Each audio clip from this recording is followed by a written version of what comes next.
சூரத்துல் புரூஜ் அத்தியாயம் 85 கோள்கள். திருக்குர்ஆனின் 85வது அத்தியாயம் அல் புரூஜ் அத்தியாயம் ஆகும். நபி ஸல்லல்லாஹு அலைஹி வஸல்லம் அவர்கள் மக்காவிலிருந்து மதீனாவிற்கு புலம்பெயர்ந்து ஹிஜ்ரத் செல்வதற்கு முன்னர் அருளப்பெற்ற மக்கி அத்தியாயமாகும் இது. இதில் 22 வசனங்கள் இடம்பெற்றுள்ளன. அபு ஹுரைரா ரதியல்லாஹு அன்ஹு அவர்கள் கூறியதாவது, அல்லாஹ்வின் தூதர் ஸல்லல்லாஹு அலைஹி வஸல்லம் அவர்கள் இஷா தொழுகையில் வஸ்ஸமாஇ ஸாத்தில் புரூஜ், வஸ்ஸமாஇ வத்தாரிக் ஆகிய அத்தியாயங்களை ஓதி வந்தார்கள். வசனம் 1 முதல் 10 வரை. அளவிலா அருளாளன் நிகரிலா அன்புடையோன் அல்லாஹ்வின் திருப்பெயரால். கோள்கள் உடைய வான் மீது ஆணையாக, வாக்களிக்கப்பட்ட நாள் மீது ஆணையாக, சாட்சி நாள் மீது ஆணையாக, கலந்து கொள்ளக்கூடிய தினத்தின் மீது ஆணையாக, எரிபொருள் கொண்ட தீக்குண்டத்தை உண்டாக்கியோர் அழிக்கப்பட்டனர். அப்பொழுது அவர்கள் அந்த குண்டத்தின் மேல் அமர்ந்திருந்தனர். இறை நம்பிக்கையாளர்களுக்கு தாம் விளைவித்த துன்பத்தை அவர்கள் நேரில் கண்டு கொண்டிருந்தனர். அவர்கள் வல்லமை மிக்கோனும் புகழுக்குரியோனுமான அல்லாஹ்வின் மீது நம்பிக்கை கொண்டார்கள் என்பதை தவிர வேறு எதையும் அவர்களிடம் இவர்கள் குறை காணவில்லை. வானங்கள் பூமி ஆகியவற்றின் ஆட்சி அவனுக்கே உரியது. அல்லாஹ் அனைத்து பொருட்களையும் கண்காணிப்பவன் ஆவான். யார் இறை நம்பிக்கை கொண்ட ஆண்களையும் இறை நம்பிக்கை கொண்ட பெண்களையும் சோதனைக்கு உள்ளாக்கி அதன் பின்னர் பாவமீட்சி பெறவில்லையோ அவர்களுக்கு நிச்சயமாக நரக வேதனை உண்டு, சுட்டெரிக்கும் வேதனை அவர்களுக்கு உண்டு. நபி ஸல்லல்லாஹு அலைஹி வஸல்லம் அவர்கள் காலத்திற்கு முன் நடந்த ஒரு சம்பவத்தை இங்கு உயர்ந்தோன் அல்லாஹ் எடுத்துரைக்கின்றான். இறை நம்பிக்கையில் உறுதியோடு விளங்கிய சிலர் ஒரு பகுதியில் வாழ்ந்து வந்தனர். இறை மறுப்பாளர்களான எதிரிகள் இவர்களுக்கு பல வகைகளிலும் தொல்லைகள் கொடுத்து வந்தனர். மதம் மாறச் சொல்லி கட்டாயப்படுத்தினர். ஆனால் இறை நம்பிக்கையாளர்கள் உறுதி குலையாமல் இறை மார்க்கத்தில் நிலையாக இருந்தனர். இதை அடுத்து இறை நம்பிக்கையாளர்களை அடியோடு அழித்துவிட எண்ணிய எதிரிகள் ஒரு பெரிய குழியை தோண்டி அதில் விறகுகளை குவித்து நெருப்பு மூட்டினர். இறை நம்பிக்கையாளர்களில் ஒவ்வொருவராக அந்த நெருப்பு குண்டத்தில் தள்ளிவிட்டனர். அவர்கள் படும் வேதனையை பார்த்து ரசிக்கும் எண்ணத்தில் நெருப்பு குண்டத்தின் மேல் எதிரிகள் சுற்றி உட்கார்ந்து கொண்டனர். ஆனால் குழியில் இறை நம்பிக்கையாளர்கள் விழுவதற்கு முன்பே அவர்களின் உயிரை அல்லாஹ் கைப்பற்றி கொண்டான். கொழுந்துவிட்டு எரிந்த தீயின் நாக்கிற்கு மேலே உட்கார்ந்திருந்த தீயவர்கள் இரையாகினர். இவர்கள்தான் தீக்குண்டத்தை உண்டாக்கியோர் அஸ்ஸாபுல் உக்தூத் என குறிப்பிடப்படுகின்றனர். வான்மேல் ஆணையாக. இங்கு உயர்ந்தோன் அல்லாஹ் முதலாவது வசனத்தில் வான்மேலும் அதில் உள்ள கோள்கள் மேலும் ஆணையிடுகின்றான். இதையே கோள்கள் உடைய வான் மீது ஆணையாக என்று அந்த வசனம் குறிப்பிடுகின்றது. இவ்வசனத்தில் கோள்கள் என்பதை குறிக்க அல் புரூஜ் என்னும் சொல் மூலத்தில் ஆளப்பட்டுள்ளது. இது பிரம்மாண்டமான விண்மீன்களை குறிக்கும். இப்னு அப்பாஸ் ரதியல்லாஹு அன்ஹு அவர்கள் அல் புரூஜ் என்பது விண்மீன்களை குறிக்கின்றது என தெரிவித்தார்கள். யஹ்யா பின் ராபியுல் ரஹ்மத்துல்லாஹி அலைஹி அவர்கள் அல் புரூஜ் என்பது வானிலுள்ள கோட்டைகளை குறிக்கிறது என்கிறார்கள். இந்த வசனத்திற்கு மின்ஹால் பின் ரஹ்மத்துல்லாஹி அலைஹி அவர்கள் அழகிய தோற்றமுள்ள வான் மீது ஆணையாக என்று விளக்கம் கூறினார்கள். இவற்றில் இப்னு ஜரீர் ரஹ்மத்துல்லாஹி அலைஹி அவர்கள் தேர்வு செய்துள்ள கருத்தாவது, அல் புரூஜ் என்பது சூரியன் சந்திரன் ஆகியவற்றின் மண்டலங்களை குறிக்கும். அந்த மண்டலங்கள் மொத்தம் 12 பிரிவுகள் ஆகும். அவற்றில் ஒவ்வொரு பிரிவிலும் சூரியன் 1 மாதம் பயணிக்கும். இதையடுத்து ஓராண்டு நிறைவடையும். சந்திரன் அவற்றில் ஒவ்வொரு பிரிவிலும் 2 நாட்களும் 1 நாளில் 1/3 பகுதி நேரமும் பயணிக்கும். ஆக மொத்தம் 28 நாட்கள் ஆகும். 2 நாட்கள் சந்திரன் மறைந்துவிடும். ஆக 1 மாதம் ஆகும். 12 மாதங்கள் பயணிக்க ஓராண்டு பூர்த்தியாகும். வாக்களிக்கப்பட்ட நாள் மேல் ஆணை. அடுத்த வசனங்களில் வாக்களிக்கப்பட்ட நாள் மீது ஆணையாக, சாட்சி நாள் மீது ஆணையாக, கலந்து கொள்ளப்படக்கூடிய தினத்தின் மீது ஆணையாக என்று உயர்ந்தோன் அல்லாஹ் குறிப்பிடுகின்றான். இவை எந்த நாட்களை குறிக்கின்றன என்பது தொடர்பாக திருக்குர்ஆன் விரிவுரையாளர்களிடையே கருத்து வேறுபாடு நிலவுகிறது.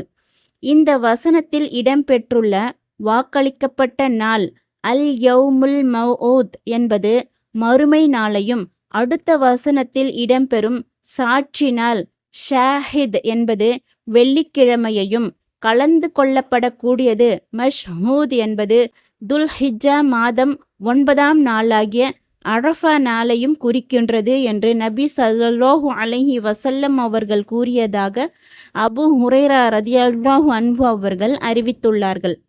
மற்றொரு அறிவிப்பில் அபூ ஹுரைரா ரலியல்லாஹு அன்ஹு அவர்கள் கூறியிருப்பதாவது, ஷாஹித் சாட்சியம் என்னும் சொல் வெள்ளிக்கிழமையையும், மஷ்ஹூத் கலந்து கொள்ளப்படக்கூடியது என்னும் சொல் அரஃபா நாளையும், அல் மவ்ஊத் வாக்களிக்கப்பட்டது என்னும் சொல் மறுமை நாளையும் குறிக்கும். அல்லாஹ்வின் தூதர் ஸல்லல்லாஹு அலைஹி வஸல்லம் அவர்கள் கூறினார்கள், நாட்களின் தலையாவது வெள்ளிக்கிழமை ஆகும், அதுவே ஷாஹித் சாட்சி நாள் ஆகும். மஷ்ஹூத் என்பது அரஃபா நாள் ஆகும். ஷாஹித், மஷ்ஹூத். இப்னு அப்பாஸ் ரலியல்லாஹு அன்ஹு அவர்கள் ஷாஹித் சாட்சி என்னும் சொல் முஹம்மது ஸல்லல்லாஹு அலைஹி வஸல்லம் அவர்களையும், மஷ்ஹூத் கலந்து கொள்ளப்படக்கூடியது என்னும் சொல் மறுமை நாளையும் குறிக்கின்றது என்று கூறினார்கள். பின்னர் இதற்கு சான்றாக அது மக்கள் அனைவரும் ஒன்று திரட்டப்படும் நாளாகும், அது அனைவரும் ஆஜர்படுத்தப்படும் மஷ்ஹூத் நாளாகும் என்னும் வசனத்தை ஓதினார்கள். இதை இப்னு ஜரீர் ரஹ்மத்துல்லாஹி அலைஹி அவர்கள் அறிவித்துள்ளார்கள். ஒரு மனிதன் ஹசன் பின் அலி ரலியல்லாஹு அன்ஹு அவர்களிடம் ஷாஹித், மஷ்ஹூத் ஆகிய சொற்கள் குறித்து விளக்கம் கேட்டார். அதற்கு ஹசன் பின் அலி ரலியல்லாஹு அன்ஹு அவர்கள், எனக்கு முன்னர் யாரிடமாவது நீர் இது குறித்து விளக்கம் கேட்டுள்ளீரா என வினவினார்கள். அதற்கு அவர், ஆம், நான் இப்னு உமர் ரலியல்லாஹு, இப்னு ஜுபைர் ரலியல்லாஹு அன்ஹு ஆகியோரிடம் விளக்கம் கேட்டுள்ளேன். அவ்விருவரும் ஷாஹித் என்றால் குர்பானி கொடுக்கும் நாள் என்றும், மஷ்ஹூத் என்றால் வெள்ளிக்கிழமை என்றும் விளக்கம் அளித்தனர் என பதில் அளித்தார். அப்பொழுது ஹசன் பின் அலி ரலியல்லாஹு அன்ஹு அவர்கள், இல்லை, ஷாஹித் சாட்சி என்னும் சொல் முஹம்மது ஸல்லல்லாஹு அலைஹி வஸல்லம் அவர்களை குறிக்கின்றது என்று கூறிவிட்டு, அதற்கு சான்றாக ஒவ்வொரு சமுதாயத்திலிருந்தும் சாட்சியாளரை ஷஹீத் நாம் மறுமையில் கொண்டு வரும்போதும், இவர்களுக்கு எதிராக நபியே உம்மை சாட்சியாளராக ஷஹீத் நாம் கொண்டு வரும்போதும் நிலைமை எப்படி இருக்கும் என்னும் வசனத்தை ஓதி காட்டினார்கள். அவ்வாறே மஷ்ஹூத் என்னும் சொல் மறுமை நாளை குறிக்கின்றது என்று கூறிய ஹசன் பின் அலி ரலியல்லாஹு அன்ஹு அவர்கள், அதற்கு சான்றாக அது மக்கள் அனைவரும் ஒன்று திரட்டப்படும் நாளாகும், அது அனைவரும் ஆஜர்படுத்தப்படும் மஷ்ஹூத் நாளும் ஆகும் எனும் வசனத்தை ஓதி காட்டினார்கள். ஹசன் அல் பஸரி ரஹ்மத்துல்லாஹி அலைஹி அவர்களும் இவ்வாறே கூறியுள்ளார்கள். முஜாஹித், லஹக் ஆகியோர் ஷாஹித் என்பது மனிதனையும், மஷ்ஹூத் என்பது மறுமை நாளையும் குறிக்கும் என்கின்றனர். இக்ரிமா ரஹ்மத்துல்லாஹி அலைஹி அவர்கள் ஷாஹித் என்பது முஹம்மது ஸல்லல்லாஹு அலைஹி வஸல்லம் அவர்களையும், மஷ்ஹூத் என்பது வெள்ளிக்கிழமையையும் குறிக்கும் என்கிறார்கள். இப்னு அப்பாஸ் ரலியல்லாஹு அன்ஹு அவர்கள் அறிவிப்பு. மற்றொரு அறிவிப்பில் இப்னு அப்பாஸ் ரலியல்லாஹு அன்ஹு அவர்கள் ஷாஹித் என்பது அல்லாஹ்வையும், மஷ்ஹூத் என்பது மறுமை நாளையும் குறிக்கும் என்று கூறியுள்ளார்கள். வேறொரு அறிவிப்பில் இப்னு அப்பாஸ் ரலியல்லாஹு அன்ஹு அவர்கள் ஷாஹித் என்பது மனிதனையும், மஷ்ஹூத் என்பது வெள்ளிக்கிழமையையும் குறிக்கும் என்று கூறியதாக முஜாஹித் ரஹ்மத்துல்லாஹி அலைஹி அவர்கள் அறிவித்துள்ளார்கள். பிரிதோர் அறிவிப்பில் இப்னு அப்பாஸ் ரலியல்லாஹு அன்ஹு அவர்கள் ஷாஹித் என்பது அரஃபா நாளையும், மஷ்ஹூத் என்பது மறுமை நாளையும் குறிக்கும் என்று கூறியதாக இப்னு ஜரீர் ரஹ்மத்துல்லாஹி அலைஹி அவர்கள் அறிவித்துள்ளார்கள். வெள்ளிக்கிழமை சலாவத். வேறு சிலர் கூறியிருப்பதாவது, மஷ்ஹூத் என்பது வெள்ளிக்கிழமையை குறிக்கும், ஏனெனில் வெள்ளிக்கிழமையன்று அதிகமாக என் மீது சலாவத்து சொல்லுங்கள், அது கலந்து கொள்ளப்படும் நாளாகும், அன்றைய தினம் வானவர்கள் கலந்து கொள்வார்கள் என்று அல்லாஹ்வின் தூதர் ஸல்லல்லாஹு அலைஹி வஸல்லம் அவர்கள் கூறியதாக அபூ தர்தா ரலியல்லாஹு அன்ஹு அவர்கள் அறிவித்துள்ளார்கள். ஸயீத் பின் ஜுபைர் ரஹ்மத்துல்லாஹி அலைஹி அவர்கள் ஷாஹித் சாட்சி என்பது அல்லாஹ்வையும், மஷ்ஹூத் சாட்சி அளிக்கப்பட்டோர் என்பது நம்மையும் குறிக்கின்றது என்று கூறிவிட்டு அல்லாஹ்வே போதுமான சாட்சியாக இருக்கின்றான் என்னும் வசனத்தை ஓதி காட்டினார்கள். இவற்றில் பெரும்பான்மை அறிஞர்கள் ஷாஹித் என்பது வெள்ளிக்கிழமையையும், மஷ்ஹூத் என்பது அரஃபா நாளையும் குறிக்கும் என்றே குறிப்பிட்டுள்ளனர். அஸ்ஹாபுல் உக்தூத். அடுத்த வசனத்தில் தீக்குண்டத்தை உண்டாக்கியோர் அழிக்கப்பட்டனர் என்று உயர்ந்தோன் அல்லாஹ் தெரிவிக்கின்றான். அதாவது தீக்குண்டத்தை உண்டாக்கியவர்கள் சாபத்திற்கு ஆளாயினர். இந்த வசனத்தில் குண்டம் என்பதை குறிக்க உக்தூத் என்னும் சொல் மூலத்தில் ஆளப்பட்டுள்ளது. இதன் பன்மை அகாதீத் ஆகும். இது நிலத்தில் தோண்டப்படும் குழியை குறிக்கும். இந்த வசனம் இறை மறுப்பாளர்களாக இருந்த ஒரு சமூகத்தார் பற்றிய வரலாற்று தகவலை குறிக்கிறது. அந்த சமூகத்தார் தம்மோடு வாழ்ந்து வந்த இறை நம்பிக்கையாளர்கள் மீது திட்டமிட்டே அடக்குமுறை செய்தனர். அவர்களை மதமாற்றம் செய்ய முனைந்தனர். ஆனால் இறை நம்பிக்கையாளர்கள் அவர்களுக்கு மறுப்பு தெரிவித்தனர். அதனால் அவர்களுக்காக அந்த அடக்குமுறையாளர்கள் குழி ஒன்றை தோண்டி அதில் நெருப்பை வளர்த்தனர். தீக்குண்டத்தை எரிப்பதற்கு வேண்டிய எரிபொருட்களை தயார் செய்தனர்.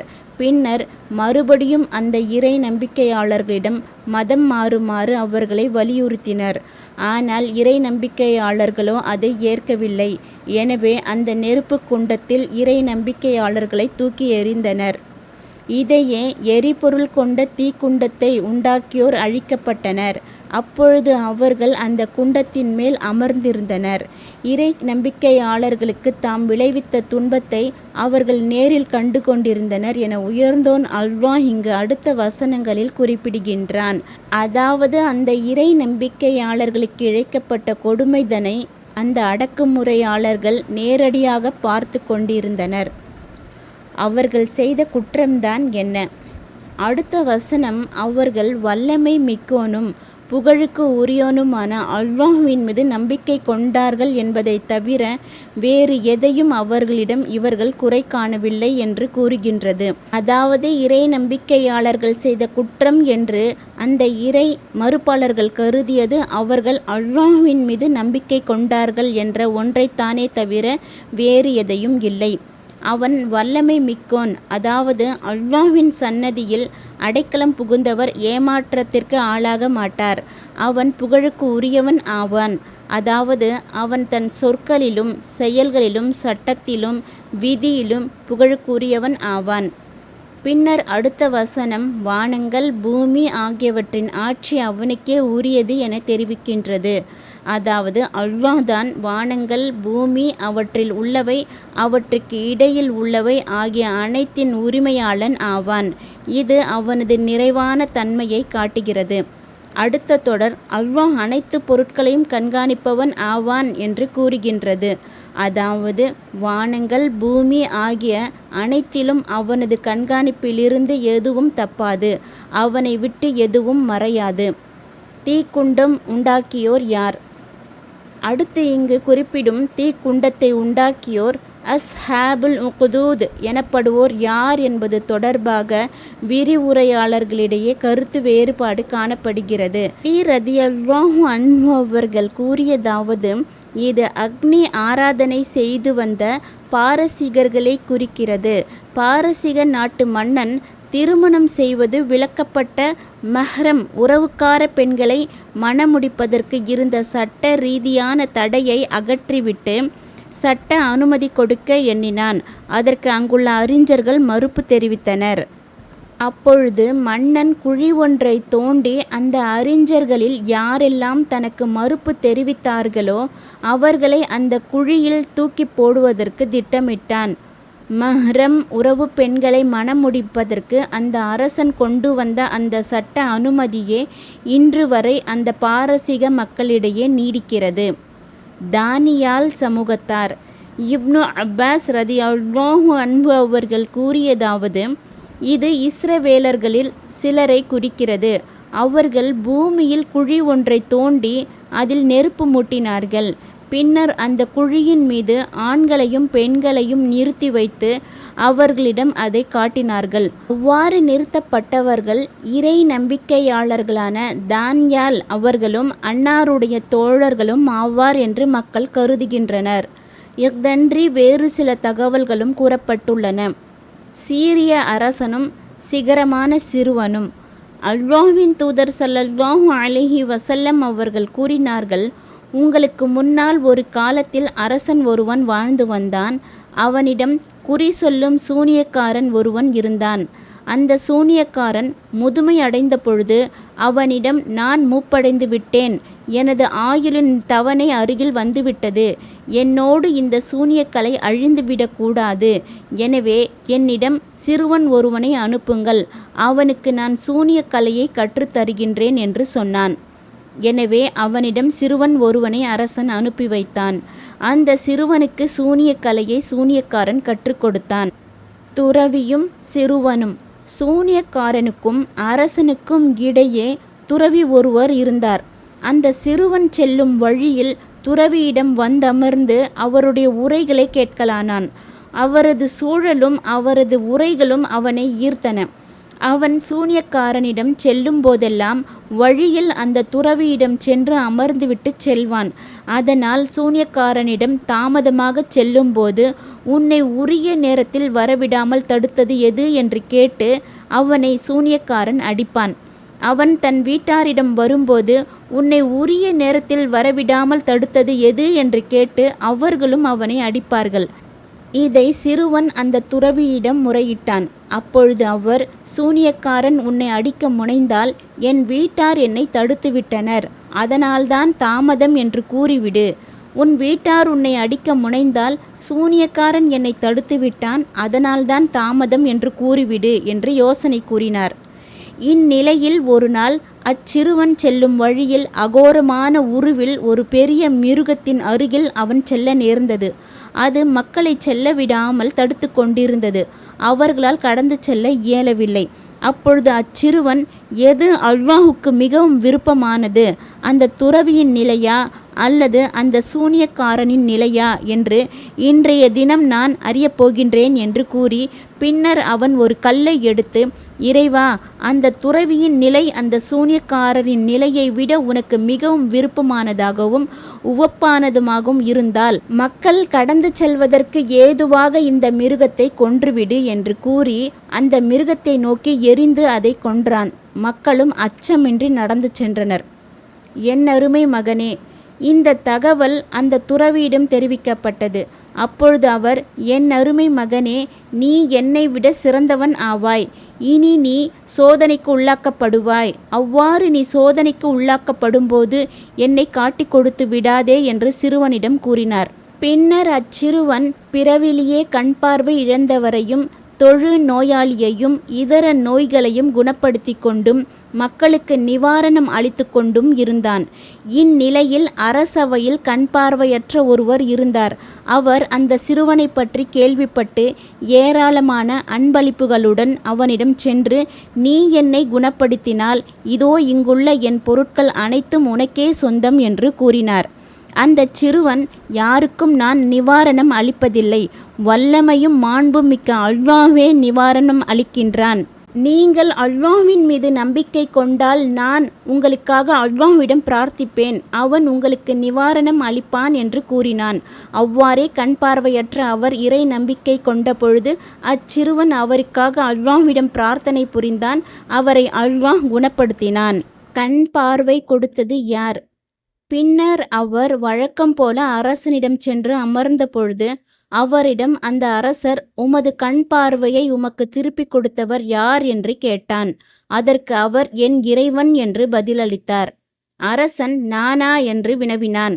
அவர், நீர் இல்லை, எனினும் உம்முடைய இறைவனும் என்னுடைய இறைவனுமான அல்லாஹ்தான் திருப்பி கொடுத்தான் என்று சொன்னார். அதற்கு அரசன், உனக்கு நான் அல்லாத வேறு இறைவன் உண்டா என்று கேட்டார். அவர், ஆம், என் இறைவனும் உம்முடைய இறைவனும் அல்லாஹ்தான் என்று பதிலளித்தார். உடனே அவரை பிடித்து அரசன் வேதனைப்படுத்தி கொண்டே இருந்தான். இறுதியில் அவர் அந்த சிறுவனை காட்டிக் கொடுத்தார். அல்லாஹ்வே நிவாரணம் கொடுப்பவன்.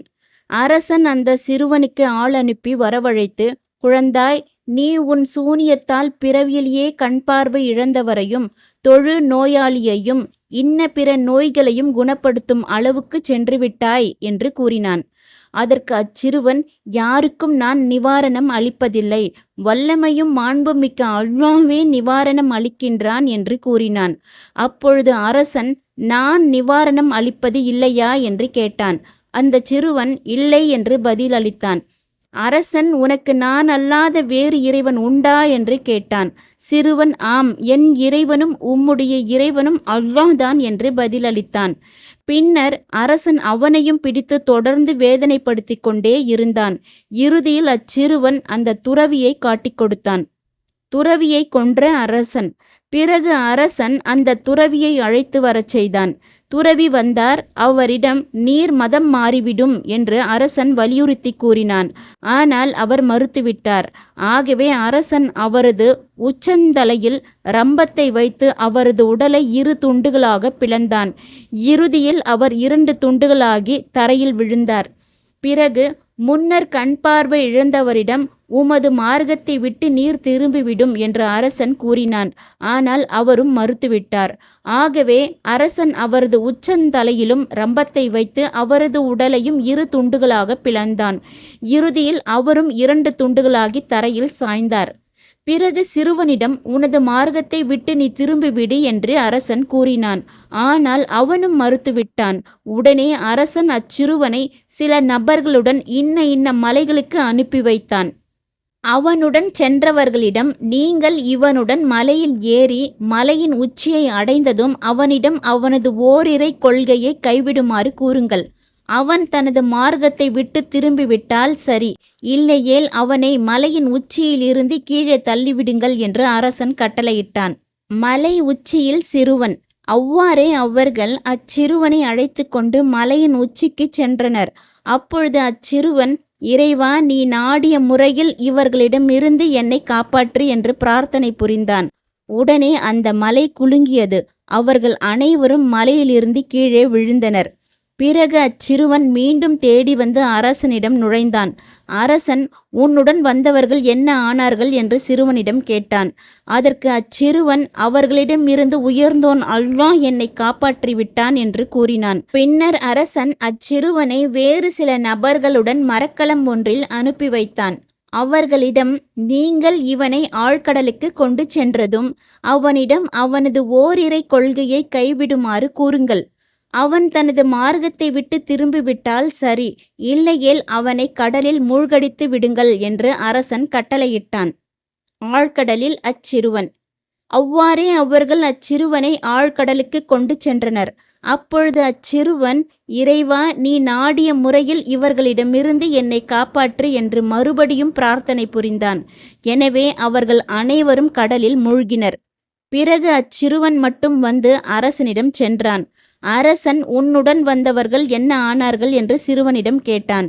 அதற்கு அச்சிறுவன், அவர்களிடமிருந்து உயர்ந்தோன் அல்லாஹ் என்னை காப்பாற்றி விட்டான் என்று கூறினான். பிறகு அச்சிறுவன் அரசனை நோக்கி, நான் சொல்கிறபடி நீ செய்யாதவரை உம்மால் என்னை கொல்ல முடியாது. நான் சொல்கிறபடி நீர் செய்தால் மட்டுமே என்னை கொல்ல இயலும், இல்லையேல் உம்மால் என்னை கொல்ல இயலாது என்று கூறினான். என்னை கொல்ல இதுதான் வழி.